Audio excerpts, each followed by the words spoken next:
In our fast-paced world, carving out a sanctuary for mindfulness at home is not a luxury, it's a necessity. Imagine a space where every element, from the color of the walls to the texture of the rug, invites you to pause and breathe. This is the essence of a mindful home. It's not just about meditation cushions or scented candles. It's about creating an environment that aligns with your inner self. The key is intentionality. Choose calming colors and soft lighting to set the mood. Opt for minimalism to declutter, and not just your space, but also your mind.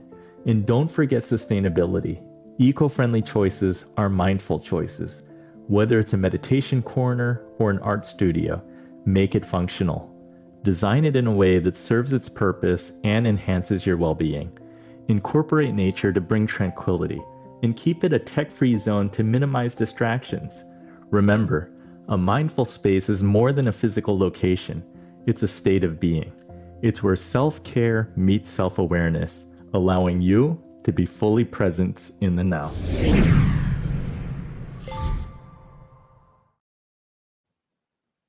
Katie, I want to ask you, how do you create a sanctuary in your home? You talked about moving furniture in the hotel room, but what is your thinking about creating a safe, comfortable place for you?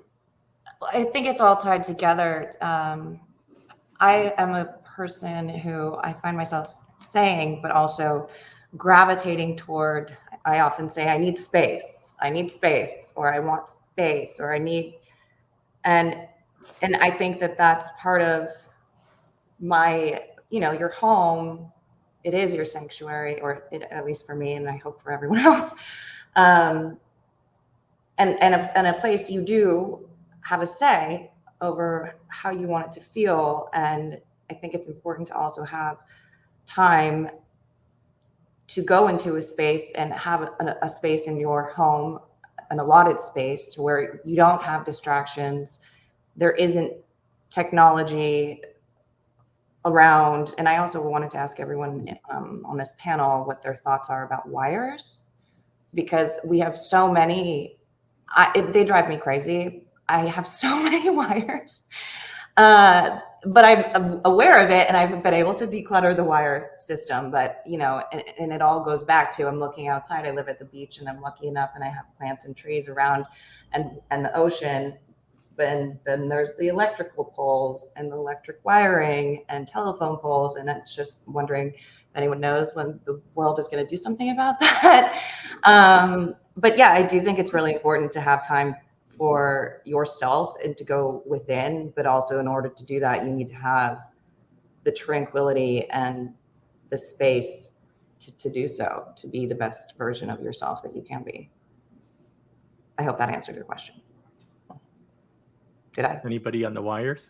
Yeah, I can definitely speak to wires. One of the things in nature is everything just operates as it does, and we don't see all of the processes. Things are really organic. And the things with wires and cables, the way I read that symbolically from a Feng Shui perspective, is it reflects to how am I powering things up, and when they get messy, when they get in your way, when they're sort of an eyesore, I find that people are really focusing on how am I powering up the things in my life. What are the procedures? How am I going about this? And how am I communicating around that? Because, it's communicating power from one spot to another. And so communication dynamics often get really highlighted. So that's some of how Feng Shui, I think, symbolically references that. And when it's not visible, I mean, if it's a bird's nest and it's not visible, it's still having an impact. But, when those are taken care of, you're basically going through this conscious effort to, like with minimalism, have a conscious relationship with how you power things up and how it is that you interact with that. And, when you go into first-class environments, first-class restaurants and hotels and so on, one of the hallmarks is you don't see the wires and cables. Mm-hmm. They have worked that into the design, and that's one of the reasons why there's that atmosphere, that cohesiveness. And so, on this topic of a mindful space and self-care and conscious living, taking care of those details so you don't have out of the corner of your eye this intrusion of something that you'd rather not be looking at, it then enables you to focus on the bigger picture and the things that you actually do want to be focusing on. So that's my take on wires. I have one selfish question, hoping to get some wisdom from Leo, who has 6 children. Do you have any electronic free zones in your house? Like, how do you manage smartphones and devices with the kids and you and your wife? No, I don't think we have any electronic free zones. I don't manage any of their stuff. We each are responsible for our own things, and so for me, it's just a matter of like trying to model mindfulness with devices. It's not that we don't use devices; every single person here does in our house. But are we on our phones and distracted while we're talking with each other? Are we like feeling anxious about social media usage and all of that kind of stuff? And so we have discussions about this, and we just try and like bring just a level of mindfulness to that usage rather than like banning it and thinking of it as something bad. Thank you. I just want to close with, a home is deeply personal. And if each of the panelists could just share, if you could create anything, like what would a mindful space in your home look like to you? I'm just going to jump in. Bringing the outside in more outside indoors, nature, wood, plants. I have, a few, but Matias has this giant, beautiful plant behind him. I'm like, I need to go invest in those. And then I guess to touch on shungite is EMF blocker, which I guess given the electronics and the technology in the world that we live in, I think having shungite and having, the space and the crystals, but not too many. You want to not overwhelm yourself with too much stuff and have it be a clean, pure space that has natural light. How about you, Mark? All of that. So definitely, the nature inside, that's kind of my key philosophy. But really, the combination of nature, functionality, and aesthetics. So, you can bring nature in, you can bring in plants, but, what's the aesthetic around that, right? And so how are things functional? You don't have so many plants that, you can't sort of leave the room because you're in the middle of a jungle. So, just that combination of elements. And I think also really what I want to speak to is color, because, and to go back to environmental psychology, when we're in nature, color is a sign of abundance. It means there's an abundant array of plants and vegetables and fruits that we can eat. So it speaks to nourishment. And when things get too Spartan, we feel more like we're in the desert without the water and without the food, the fruits and vegetables and so on. So for me, color is really one of the key components to incorporate, so that again, our nervous system feels more relaxed. We know that we're provided for. So. How about you, Matthias?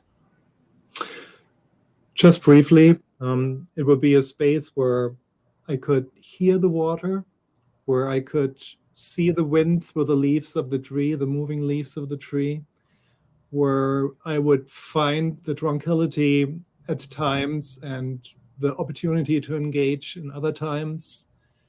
And it would be probably a very much reduced space. That is an ideal space. But that is not the question that I think you are after, or the response that you're after. I think it goes back to what Katie initially said. It's the little things in life we can do to find our inner peace, for more depth, for a more purpose-driven kind of everyday, by making just a few adjustments in the home that we inhabit and the spaces we inhabit, that have to do with moving in a plant, or opening the window for fresh air, or reducing glare through direct sunlight with an exterior shade, or introducing wood into the built environment for the obvious reasons that were mentioned earlier. Those are the little things that we can do now and that don't cost a lot of money and that are highly effective. I could go on. I have more images to share. I spare you of those images, but maybe lastly, want to just mention that something we haven't, or something that is equally important also, is the inclusion of art and music into our spaces. And by art, I mean the display of art on walls or the sculpture in the bedroom. And by music, I don't mean the blasting or the blurring radio in the background. I mean intentional moments in a day or in a person's life. It doesn't cost much, but it brings you into other spheres, and it's just an opportunity to rejuvenate. Thank you. Leo? Something I've been really finding really important in my life is finding ways to elevate a space or a moment into the sacred. And I think one of the things I've noticed in people that I work with is that we kind of go about our days as if they're just routine, and we're just like doing what we need to do, and we take everything for granted, and everything kind of just feels mundane. And that just leads, like, it feels like a life of like dullness, and every day is the same, and it really drains us. And so what I've been practicing for myself, and I really advocate for it, is how do we elevate the mundane into the sacred? And that could be just an intentional use of a space, from plants to light, everything that everyone's mentioned. Crystals is a beautiful thing. I like to have little things around that remind me. They're not necessary things. I don't like actually need this thing in my life, but if it's like a little statue of the Buddha, for example, or a crystal or something that reminds me that I'm alive in a moment of a miracle, that there's just like something like just incredible about this particular moment. It opens me to like awe and wonder. And so that's what I would advocate for. That is beautiful. I think at my house, we did do some home renovation. And one of the big things was taking down a wall in the kitchen so we have an open space. And I think it just works much better for our family. And we have 3 kids. And it just makes it easier for us just to be together. And, everyone could be doing something different. Somebody could be cooking. Somebody could be at the kitchen table doing homework. There's a computer nearby. Someone could be taking an online Chinese class. I think one of my kids is doing that right now. And then the music part comes in because my avocation is playing acoustic guitar. I play Hawaiian music. So I need like a space for music, whether that's just to be by myself or to do it with family or friends. So I just want to thank all our panelists for sharing their time.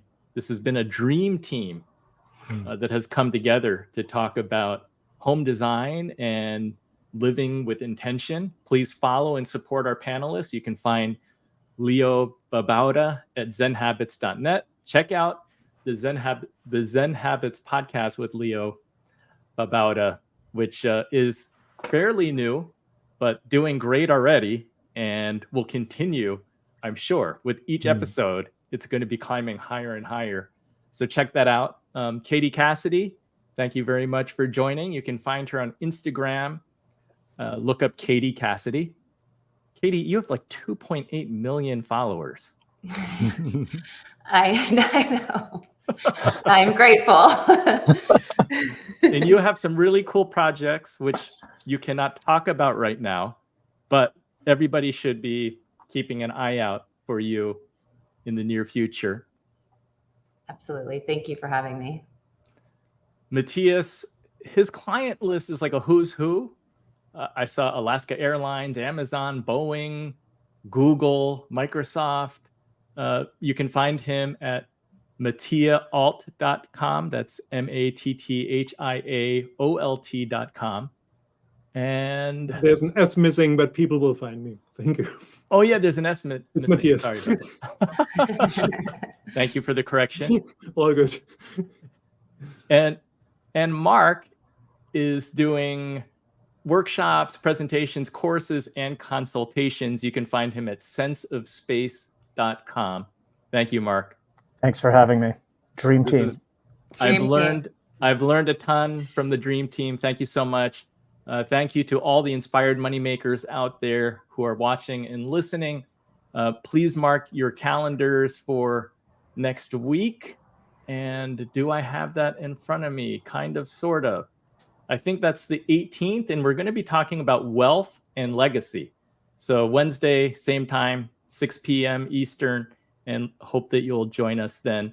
Until then, please do something that scares you, because that's where the magic happens.